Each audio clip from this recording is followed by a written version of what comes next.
کیا پریکٹس رہی کچھ اس کا ذکر کریں گے، اور اس کے بعد اس لائے عمل کی طرف بات کروں گا کہ جو حکومت پاکستان کو اور ہم سب کو مل کر اختیار کرنے کی ضرورت ہے تاکہ آئندہ ایسے واقعات رونما نہ ہوں۔ حاضرین مکرم، جو آیت کریمہ میں نے ابتدا میں تلاوت کی، اس میں اللہ رب العزت ارشاد فرما رہے ہیں قرآن مجید میں، یہ بڑا غور طلب مقام ہے، الفاظ پہ غور کیجئے۔ اللہ پاک ارشاد فرماتا ہے، اور اگر آپ کا رب چاہتا تو ضرور سب کے سب لوگ جو زمین میں آباد ہیں ایمان لے آتے، جب رب نے انہیں جبراً مومن نہیں بنایا تو کیا آپ لوگوں پر جبر کریں گے یہاں تک کہ وہ مومن ہو جائیں؟ یہ قرآن پوچھ رہا ہے اہلیان اسلام سے۔ اللہ رب العزت کا سوال ہے کہ کیا آپ لوگوں پر جبر کریں گے یہاں تک کہ وہ مومن ہو جائیں، جب کہ اللہ پاک کی منشا یہ نہ ہوئی، اور اس نے زمانے کو اس انداز میں تقسیم فرما دیا۔ تو یہ قرآن مجید کا مقام ہے جس سے تعلیمات اسلام کا مزاج کا تعین ہوتا ہے، جس سے ہم انڈرسٹینڈ کرتے ہیں کہ اللہ رب العزت ہم سے کیا تقاضا کرتا ہے، آقا علیہ الصلوۃ والسلام کی تعلیمات کیا ہیں۔ آئیے کچھ اور احادیث مبارکہ اور روایات کی طرف چلتے ہیں جس سے ہمیں کچھ اور اس مزاج کی خبر ملے اور سمجھ آئے۔ سیدنا علی المرتضیٰ رضی اللہ تعالی عنہ، ہمارے چوتھے خلیفہ راشد امیر المؤمنین، وہ فرماتے ہیں کہ رسول اللہ صلی اللہ علیہ وآلہ وسلم نے ارشاد فرمایا کہ پناہ دینے میں، پروٹیکشن اور پناہ دینے میں تمام مسلمان برابر ہیں، یعنی کہ کوئی نان مسلم کو پناہ دے، دیگر فیتھس اور ادیان سے تعلق رکھنے والے افراد کو کوئی بھی مسلمان پناہ دے، تو یہ تعلیم فرمائی کہ کوئی غریب شخص ہے یا امیر شخص ہے، اس کی تفریق کے سوا، یعنی وہ پروٹیکشن قابل قبول ہے۔ اور پھر آگے فرمایا کہ جو کوئی بھی دھوکے سے نان مسلم کو، جس کا تعلق کسی دوسرے مذہب سے ہے، قتل کرتا ہے، اس پر خدا، فرشتوں اور تمام لوگوں کی لعنت ہے۔ یہ آقا علیہ الصلوۃ والسلام کی حدیث مبارکہ ہے۔ ایسے ماحول میں اگر سیالکوٹ جیسے سانحات ہو جائیں پاکستان میں اور بروٹیلٹی کے ساتھ لوگوں کو قتل کیا جائے اور دیگر جگہوں پر لوگوں کی جان و مال کا تحفظ نہ ہو،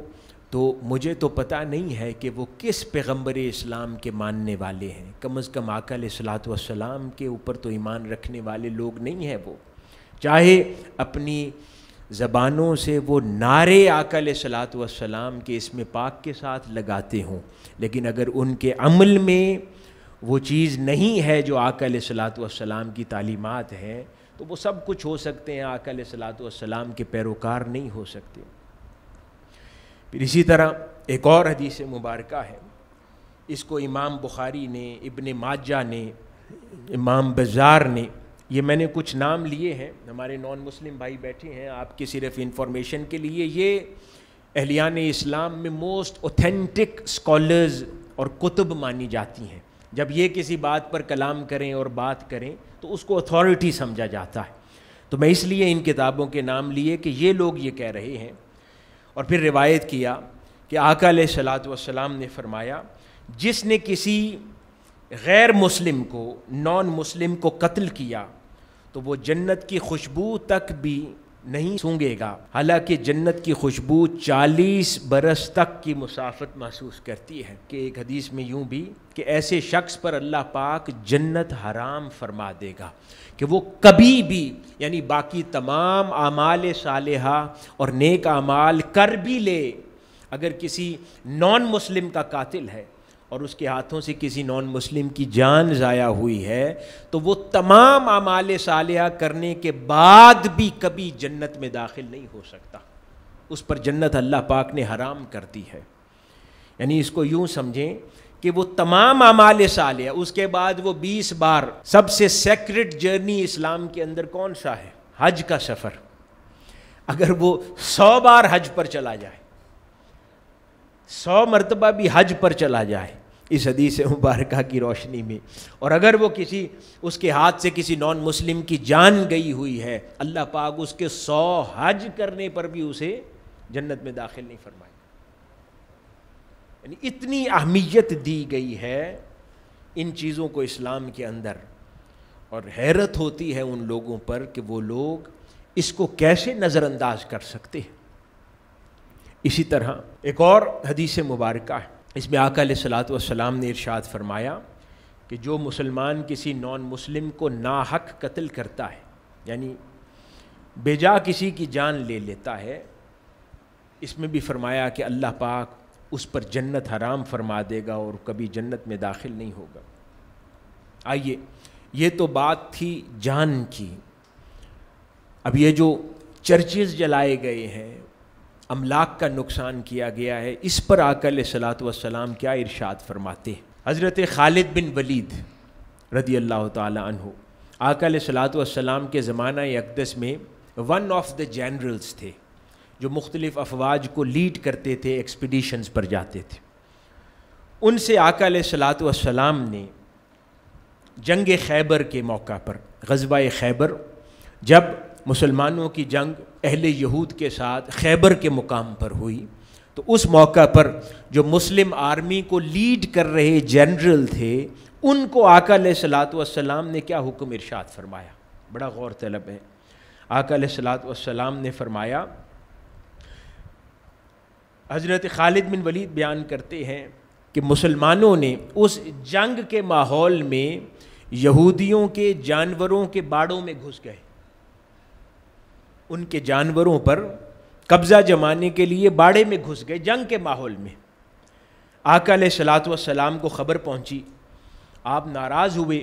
اسی وقت آپ نے فرمایا کہ ان کو منادی کروا دو اور سب کو نماز کے لیے جمع کرو. تمام صحابہ کرام کو نماز کے لیے جمع کیا گیا. آقا علیہ الصلوۃ والسلام نے جماعت کروائی اور اس کے بعد ان سے خطاب فرمایا اور فرمایا، اے لوگو، تم نے یہودیوں کے جانوروں کے باڑوں میں گھسنے کی جلدی کی ہے، خبردار، سوائے حق کے غیر مسلم شہریوں کے اموال میں سے کچھ بھی لینا تم پر حلال نہیں ہے. پھر آگے فرمایا رسول اللہ صلی اللہ علیہ وسلم نے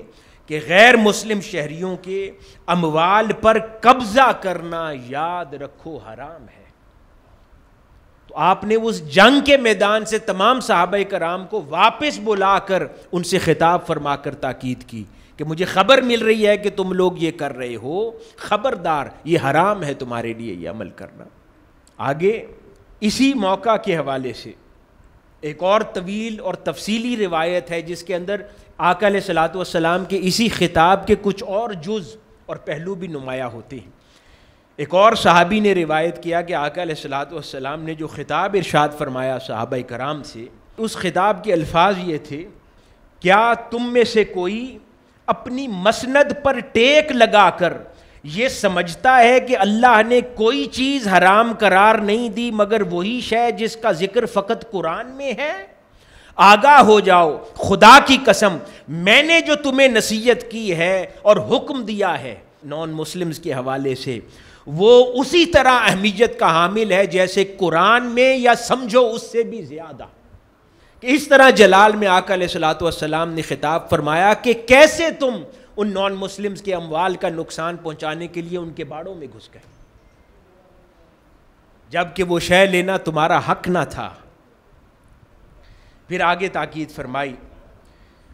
کہ بعض چیزوں سے منع کیا ہے. پھر آگے ارشاد فرمایا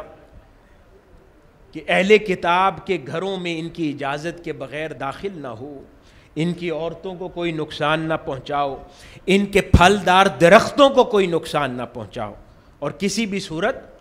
ان کے اموال کی حفاظت کرو. اسی طرح حضرت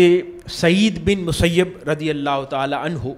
بیان کرتے ہیں کہ سیدنا ابو بکر صدیق رضی اللہ تعالی عنہ مسلمانوں کے پہلے خلیفہ راشد،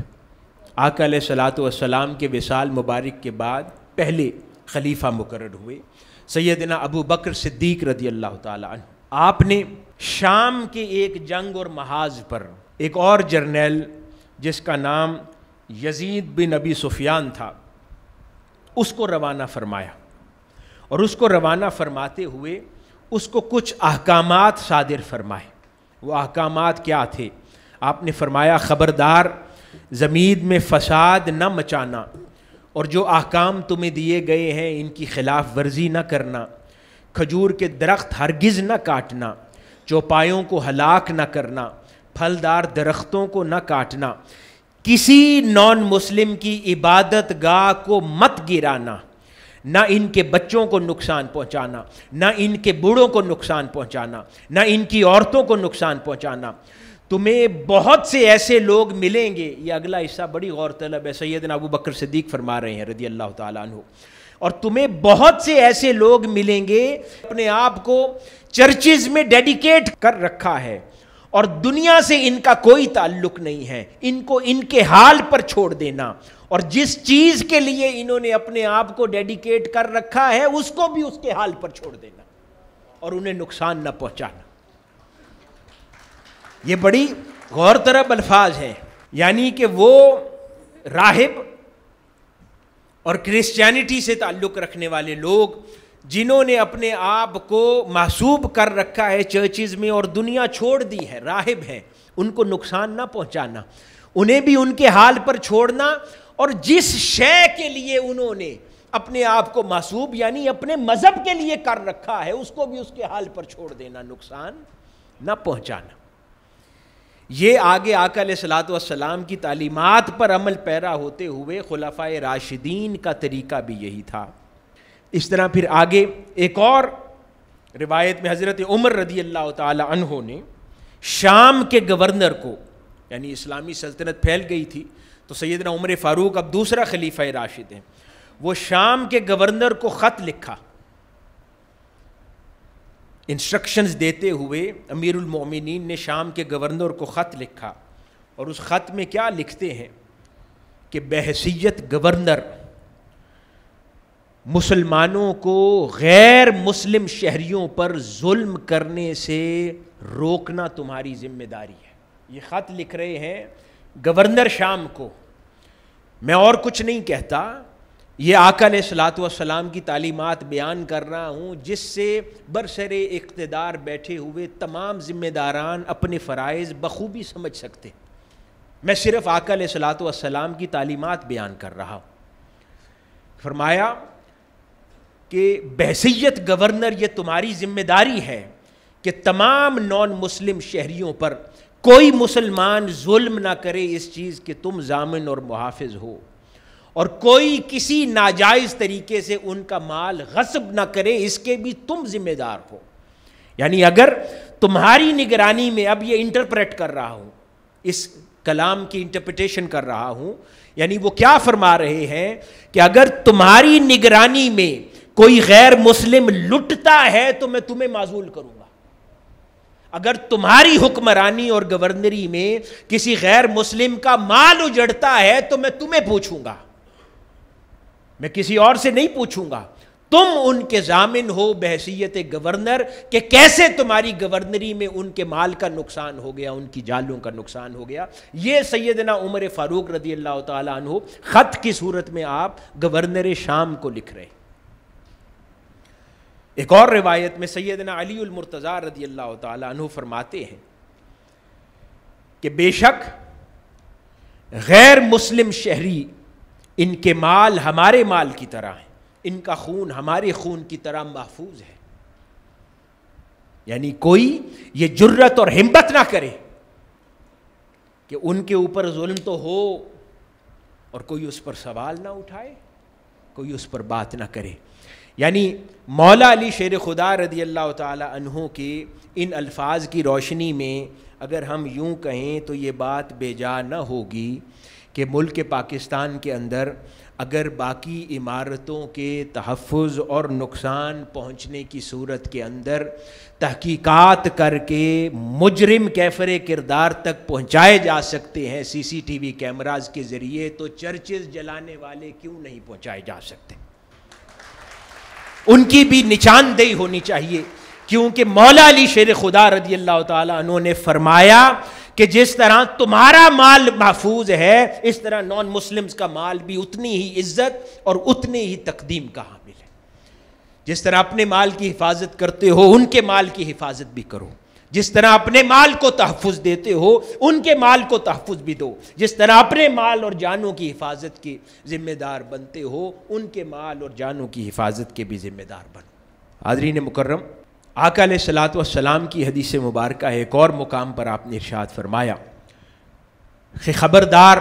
جس نے کسی نان مسلم پر ظلم کیا، اس کے مذہبی، سماجی، معاشی، معاشرتی، سیاسی، اقتصادی حقوق میں سے کسی حق میں بھی کمی کی، یا اسے کسی ایسے کام پر مجبور کیا جو اس سے طاقت سے باہر ہو، یا اس کی دلی رضا مندی کے بغیر جبراً کوئی چیز اس کے لیے اس سے لی، تو قیامت کے دن میں اس نان مسلم کی طرف سے اس کے حق کے لیے جھگڑا کروں گا۔ اس کی اہمیت کو سمجھنے کی ضرورت ہے کہ آقا علیہ الصلوۃ والسلام پر ایمان رکھتے ہیں ہم، یہ عقیدہ رکھتے ہیں، حضور کے پیروکار اور امتی اپنے آپ کو ہم کہیں، لیکن ہم وہ کام کریں کہ جس کے اوپر آقا علیہ الصلوۃ والسلام فرما رہے ہیں کہ قیامت والے دن میں ان کی طرف سے تم سے جھگڑوں گا۔ تو کس مسلمان کو یہ بات قبول ہے کہ آقا علیہ الصلوۃ والسلام قیامت کے روز جس سے جھگڑیں تو اس کی بخشش کا کیا ہوگا، اس کی آخرت کا کیا ہوگا، اس کے انجام کا کیا ہوگا؟ تو کون یہ جرت اور ہمت کر سکتا ہے کہ جس کے لیے حضور فرمائیں کہ میں اس کی طرف سے کھڑے ہو کے تم سے جھگڑوں گا، کہ وہ ان کے حقوق کا تحفظ اس دنیا میں نہ کرے۔ یہاں پر نجران سے آئے ہوئے وفد کی بات ہوئی، میں وہ واقعہ عرض کروں اور اس کے اندر جو آقا علیہ الصلوۃ والسلام کے کچھ اہم کلمات تھے ان کو دہرانا چاہتا ہوں۔ حضرت عبید اللہ بن ابی عمیر رضی اللہ تعالی عنہ سے روایت ہے کہ رسول اللہ صلی اللہ علیہ وسلم نے اہل نجران کے ساتھ جب مصالحت فرمائی تو ان کے لیے ایک عہد نامہ تحریر فرمایا، ایک ایگریمنٹ تحریر فرمایا، جس میں یہ درج تھا کہ اللہ تعالیٰ اور اس کے رسول صلی اللہ علیہ وسلم اہل نجران اور ان کے حلیفوں کے لیے ان کے خون، ان کی جانوں، ان کی زمینوں، ان کے اموال، ان کے مذہب، ان کے راہبوں، ان کے پادریوں اور ان کے موجود اور ان کے غیر موجود افراد، ان کے قافلوں، ان کی مذہبی ٹھکانوں کے وغیرہ کے ضامن اور ذمہ دار ہیں۔ اللہ اور اس کے رسول ان سب چیزوں کے ذمہ دار ہیں، یعنی ان تمام چیزوں کو اللہ اور اس کے رسول نے اپنی ضمانت اور حفاظت میں لیا ہے۔ جب کوئی مسلمان اگر ان کو نقصان پہنچانے کی جرت کرے گا تو ہم اس شے کو نقصان پہنچانے کی ہمت کر رہے ہیں جو شے اللہ کے رسول کی ضمانت میں پڑی ہے، ہم یعنی حضور کی ضمانت میں اس شے کو نقصان پہنچا رہے ہیں جس کی ضمانت اللہ اور اس کے رسول نے دی ہے۔ تو ہم یہ بدعہدی اور وعدہ خلافی کس کے ساتھ کر رہے ہیں؟ وہ وعدہ اللہ کے رسول نے کیا ہے ان کے ساتھ، اور اللہ اور اس کے رسول کی ضمانت انہیں میسر ہے، اور ہم ان چیزوں کا نقصان پہنچاتے ہیں اور اپنے آپ کو مسلمان کہتے ہیں۔ آگے ارشاد فرمایا کہ جس دین پر وہ ہیں اس سے ان کو نہ پھیرا جائے، ان کے حقوق اور ان کی عبادت گاہوں کے حقوق میں کوئی تبدیلی نہ کی جائے، نہ کسی پادری کو، نہ کسی راہب کو، نہ کسی سردار کو، نہ کسی عبادت گاہ کے خادم کو جو ان کے ہاتھوں میں ہے، ان کی ملکیت میں ہے، چاہے وہ کم ہو یا زیادہ، اللہ اور اس کے رسول صلی اللہ علیہ وسلم ان کے ذمہ دار ہیں، اس سے نہیں ہٹایا جائے گا اور ان کو کوئی خوف اور خطرہ نہ ہوگا۔ یہ سب ضمانت اللہ اور اس کے رسول کی عطا کردہ ہے۔ جب اس ضمانت میں خیانت ہو تو بینگ مسلم ہمارا اعتقاد شٹر ہو جانا چاہیے کہ ہم نے آج ایک ایسی شے کو نقصان پہنچنے دیا جس کی ضمانت براہ راست اللہ اور اس کے رسول نے دے رکھی تھی صلی اللہ علیہ وسلم۔ حاضرین گرامی، حضرت عبد الرحمن رضی اللہ تعالیٰ عنہ ایک اور صحابی بیان فرماتے ہیں کہ ایک مسلمان نے، یہ پہلے بھی بیان ہوا، ایک نان مسلم کو قتل کر دیا، جواباً آقا علیہ الصلوۃ والسلام نے اس کے لیے سزائے موت عطا فرمائی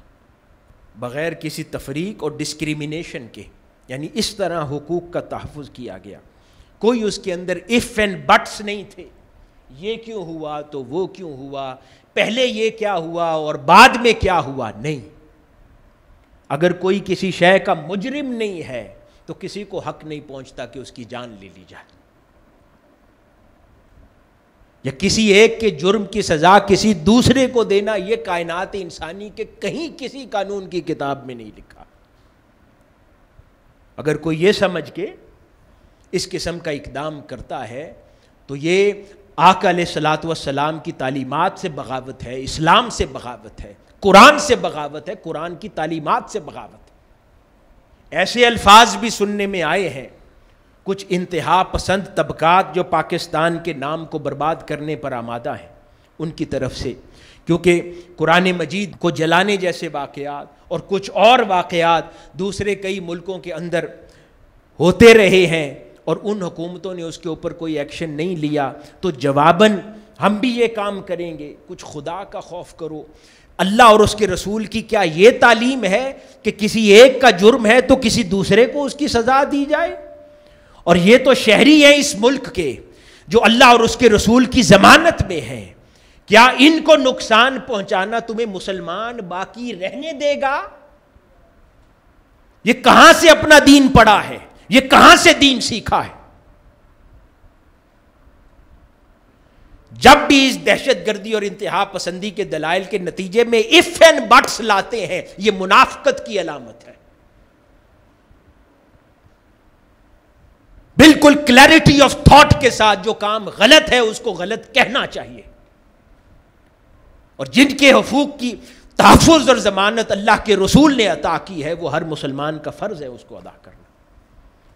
ہاں کوئی اگر انڈیویجول کوئی ذات اگر کسی شے کی مجرم ہے تو قانون کے مطابق اس پر کیس چلنا چاہیے، لیکن یہ کہاں کا قانون ہے کہ کسی ایک واقعے کی شکل میں کسی دوسرے کو پھر ایک نہیں درجنوں 22 مقامات کو جلا دیا جائے،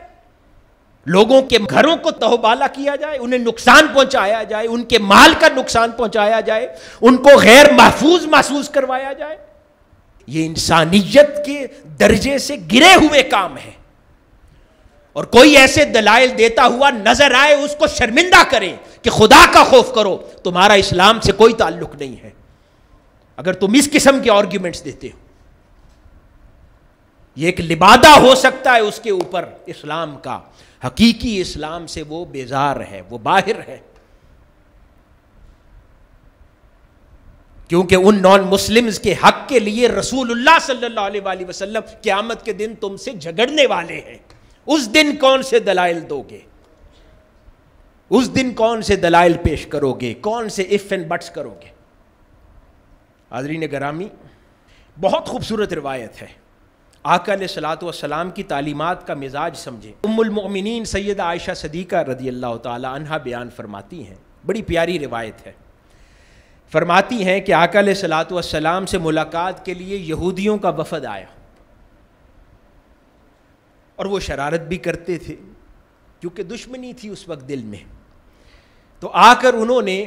السلام علیکم کہنے کی بجائے سام علیکہ کہا، جس کا معنی بدل جاتا ہے، یعنی ساؤنڈ سملر کرتا ہے لیکن ان الفاظ کا مطلب تھا تجھے موت آئے. السلام علیکم کا مطلب ہے کہ آپ پر سلامتی ہو، پیس بی اپون یو. تو انہوں نے الفاظ کو بدلا عربی کا اور یوں آقا علیہ الصلوۃ والسلام سے کہا کہ سلام علیکہ، کہ معاذ اللہ تجھے موت آئے. سیدہ عائشہ صدیقہ رضی اللہ تعالی عنہا کھڑی تھیں. آقا علیہ الصلوۃ والسلام کے لیے ان کے یہ الفاظ سن کے آپ کو جلال آ گیا. تو فرماتی ہیں میں اپنے غصے پر قابو نہ رکھ سکی اور میں نے غصے میں انسی وفد کو کہا کہ یہ جو الفاظ تم رسول اللہ صلی اللہ علیہ وآلہ وسلم کے لیے فرما رہے ہو یہ موت تم پر آئے، رسول اللہ پر کیوں آئے؟ کہتی ہے میں نے غصے میں اس کو یہ وفد کو رسپونڈ کیا. آقا علیہ الصلوۃ والسلام نے مائنڈ نہیں فرمایا، فرماتے ہیں بلکہ مجھے روکا ہے عائشہ، نرمی اختیار کرو، اللہ نرمی رکھنے والوں کو پسند فرماتا ہے. یعنی وہ الفاظ یہ کہہ رہے ہیں رسول اللہ صلی اللہ علیہ وآلہ وسلم ام المؤمنین سیدہ عائشہ صدیقہ رضی اللہ تعالی عنہا کو یہ تعلیم دے رہے ہیں کہ عائشہ نرمی رکھو، کیونکہ اللہ نرمی رکھنے والوں کو پسند فرماتا ہے۔ مجھے تو یہ سمجھ نہیں آتی، یہ سخت، یہ درندے، یہ جذباتی، یہ تماشا، یہ نہ جانے پتہ نہیں مسلمانوں کے نمائندے کہاں سے بن گئے ہیں، اور یہ کس چیز کی سڑکوں پہ نمائندگی کرنے پھرتے ہیں۔ حاضرین گرامی، آگے میں کچھ ائمہ کرام جو اسلام کی اتھارٹیز ہیں، اسکالرز، ان کی کچھ سٹیٹمنٹس بیان کروں۔ امام مرغنانی الہدایہ کی شرح البدایہ میں لکھتے ہیں کہ جو کوئی بھی ایمان نہ لانے والے شخص پر جھوٹا الزام لگاتا ہے اس کو عدالتی حکم کے مطابق سزا ہونی چاہیے۔ یعنی ایکویلٹی کا تصور ہے، یعنی صرف یہاں پر اب جان لینا، مال کا نقصان کرنا، یہ بڑے آگے کی باتیں ہیں۔ جھوٹا الزام اور تہمت لگانے پر بھی، یعنی بحیثیت ریاست مسلمان، اسلامی ریاست کے، اس پہ اوپر عدالتی نظام کے مطابق سزا جاری ہونی چاہیے۔ اسی طرح در المختار میں امام علاء الدین فرماتے ہیں اگر ایک مسلمان ایک غیر مسلم شہری پر جھوٹی قسم اٹھاتا ہے تو اسے سزا دی جائے گی، کیونکہ اس نے ایک جرم کا ارتکاب کیا ہے۔ یعنی ایکویلٹی اور جسٹس کا تصور اسلام میں یہ ہے۔ آگے جو بڑی پیاری بات ہے، یہ میں چاہتا ہوں آپ سب غور سے سنیں۔ فقہائے کرام کہ کوئی یہودی، کوئی مسیحی یا کوئی اور مذہب کا ماننے والا، چاہے آتش پرست ہو، بت پرست ہو، کوئی ہو، کسی بھی مذہب سے تعلق رکھنے والا، ملحد ہو، کوئی کسی شخص بھی، اگر اس کو کوئی شخص کافر کہہ کر بلائے یا اس کو ملحد کہہ کر برائے جبکہ وہ ان الفاظ سے برا مناتا ہو تو تم قابل سزا ہو۔ یہ اسلام کا فتویٰ ہے کہ یعنی جس کا تعلق کسی دوسرے مذہب پر ہے، اسلام بھی نہیں اگر لایا، کسی بھی مذہب سے تعلق ہے، چاہے آتش پرست ہے یا کسی بھی مذہب کا ماننے والا ہے، مسیحی ہے، یہودی ہے، اب اس کا اسلام سے تعلق نہیں، اگر پھر بھی کوئی اس کو کافر کہہ کر پکارے یا ایسا کوئی لفظ اس کے لیے استعمال کرے جو وہ اپنے مذہب میں پسند نہیں کرتے، اس نام سے اس کو پکارو گے تو انہوں نے کہا اسلامی ریاست کے قانون کے مطابق تم پر حد لگے گی، کیونکہ تم نے دنیا میں فساد انگیزی کی اور کسی دوسرے مذہب کے دلوں کو دکھایا۔ یعنی بینگ اے مسلم، عموماً آپس میں جن الفاظ کا استعمال کرتے ہیں ان کو ان کے سامنے ان الفاظ سے مخاطب کرنے کی اجازت بھی نہیں ہے۔ اتنی زیادہ خیال رکھنے کا حکم شریعت اسلام دیتی ہے کہ ان الفاظ کے ساتھ بھی نہیں بلا سکتے۔ تو حاضرین گرامی، یہ کچھ روایات تھیں، احادیث مبارکہ تھیں آقا علیہ الصلوۃ والسلام کی، خلفائے راشدین کے کچھ واقعات تھے، اور آگے ائمہ محدثین اور فقہاء کی کچھ سٹیٹمنٹس تھی جن سے ہم اس مزاج کو سمجھ سکتے ہیں۔ اختتام پر کچھ پہلو جو میں سمجھتا ہوں کہ پاکستان کے اندر اس انتہا پسندانہ رویوں کو کنٹرول کرنے کے لیے مؤثر اور کارگر ثابت ہوں گے، ان کی کچھ نشاندہی کرنا چاہتا ہوں آپ کی وساطت سے۔ اور میں چاہتا ہوں ہمارے جتنے بھی رہنما بیٹھے ہیں مختلف ملل اور کمیونٹیز کے، آپ لوگ بھی ان پوائنٹس اور ایجنڈاز کو آگے پروپیگیٹ کریں جہاں پر بھی میٹنگز ہوں، اور انشور کریں کہ یہ رجسٹر ہوں اور اس کے اوپر قانون سازی کی جائے تاکہ پاکستان کے اندر ایسے آئندہ ہونے والے واقعات کا کلا کما کیا جا سکے۔ حاضرین گرامی، پاکستان 2/3 نوجوانوں کا ملک ہے۔ اس سے مراد یہ ہے کہ بیشتر اسکول کالجز میں جاتے ہیں، یونیورسٹیز میں پڑھنے والے ہیں۔ اسکول کالج اور یونیورسٹیز وہ جگہ ہیں کہ جہاں پر اگر صحیح معنوں میں انسان کی شخصیت سازی اور فکر سازی کر لی جائے تو جب وہ گریجویٹ ہو کر کمیونٹی میں نکلے گا تو وہ بہت مؤثر اور بہتر شہری بن سکتا ہے۔ یعنی ایسی جگہ پر ہے کہ جہاں پر یکجا ہزاروں لاکھوں نوجوان میسر آتے ہیں، اگر وہاں پر ہی اہتمام کر لیا جائے ان کی فکری تربیت کا تو معاشرہ پرامن ہو سکتا ہے۔ اس کے لیے کیا ضروری ہے کہ اس کے لیے حکومتی سطح پر فی الفور جو نصابات ہیں، کریکولم ہیں اسکولز کے، یونیورسٹیز کے، کالجز کے، ان نصابات کے اندر تبدیلی مرتب کی جائے۔ اگر ہم چاہتے ہیں کہ پاکستان حقیقی معنوں میں ایک امن پسند ملک بنے تو اس کے لیے ضروری ہے صرف بیانات سے کام نہیں ہوگا، ایسے سیمینار سے بھی کام نہیں ہوگا. یہ چیزیں ایسے موضوعات پر روشنی ڈالنے کے لیے ایسے ایونٹس تو ضروری ہیں، لیکن یہ ٹیتھ لیس ہے. اس سے نتیجہ اخذ تب تک نہیں ہوگا جب تک قانون سازی ہو کر امپلیمنٹیشن نہیں ہوتی، اور اس کے لیے نصابات کے اندر تبدیلی ناگزیر ہے. اور اس تبدیلی سے مراد میں یہ لیتا ہوں کہ سکولز کی سطح سے ہی انٹرفیتھ ریلیشن، انٹرفیتھ ہارمنی، احترام انسانیت، احترام بین المذاہب، محبت بین المذاہب، ایسے موضوعات کو سکولز کے ادوار سے ہی ایسے رواج دے دیا جائے کہ مسلمز، نان مسلم سارے بچے شروع سے ہی ایسے موضوعات پڑھتے ہوئے جوان ہوں، تاکہ اگر کوئی متشدد ان کو کبھی مائک پہ کھڑا ہوا کسی سٹیج پر آواز بھی دے تو وہ اتنے سین ہوں، اتنے سینسیبل عوام ہو کہ ان کی کال کے اوپر وہ اس قسم کی کسی حماقت انگیز اور جاہلانہ اقدام کی طرف نہ دوڑے. تو اس کے لیے سب سے پہلے نصاب کے اندر تبدیلی اشد ضروری ہے. اس کے لیے سنگل نیشنل کریکولم کے نام پر کچھ اقدامات کیے تھے، لیکن میں سمجھتا ہوں کہ وہ اس طرح کارگر ثابت نہیں ہوئے، کیونکہ وہ ان موضوعات کی جائز اور ضروری حد تک اس کی کوریج نہیں مہیا کرتے. تو اس لیے انٹرفیتھ و ہارمنی سے متعلق ان امور کو نصاب کا حصہ بنایا جائے فی الفور بنیادوں پر. پھر تعلیمی اداروں کے اندر فروغ امن اور انسداد دہشت گردی کے لیے لازم کر دیا جائے کہ سیمینارز، کانفرنسز ہر یونیورسٹی اور کالج میں، ابھی تو آپشنل ہے نا، پورے پاکستان میں منہاج یونیورسٹی صرف یہی کرتا نظر آتی ہے، جبکہ حکومتی سطح پر اس کو لازم قرار دے دیا جائے. تیسری چیز، صرف یہ مسلمانوں کی طرف نہیں، تمام مذاہب اپنے چرچز میں، اپنے ٹیمپلز میں، اپنی درس گاہوں کے اندر بھی اسی طرح انٹرفیتھ ریلیشن کے کمیونٹی اور نوجوانوں کے ساتھ سیمینارز کریں. قائدین کو بٹھا کر بات کرنا ضروری عمل ہے، لیکن ایکچولی کمیونٹی، جیسے یہاں سیمینارز میں یہ پیچھے سارے نوجوان بیٹھے ہوئے ہیں، یہ طلباء ہے، یہ مستقبل ہے پاکستان کا، کو سن رہے ہیں اس وقت. تو تمام ان ادارہ جات کے اندر نوجوان کو اور اپنی کمیونٹی کے لوگوں کو بٹھا کر انٹرفیتھ ریلیشن، ہارمنی، احترام انسانیت اور احترام بین المذاہب سے متعلق موضوعات کے اوپر سیمینارز رکھے جائیں، تاکہ پرائیویٹ لیول کے اوپر بھی ایسی ایکٹیویٹیز کے ذریعے احترام انسانیت، محبت اور ہارمنی کو فروغ ملے. سب سے بڑا ہمارے معاشرے کا المیہ ہے تحمل، برداشت، اختلاف رائے کو احترام کرنا نہیں آتا. ان موضوعات کے اوپر بھی سیمینارز، ورک شاپس اکیڈیمیا میں، یونیورسٹی، کالج، سکولز میں اور مذہبی درس گاہوں کے اندر تمام مسلم اور غیر مسلم ان چیزوں کو بنانا ضروری ہے. مسلم درس گاہوں کے اندر اسپریچول سٹڈیز، علوم روحانیہ کو اثر نو رواج دیا جائے،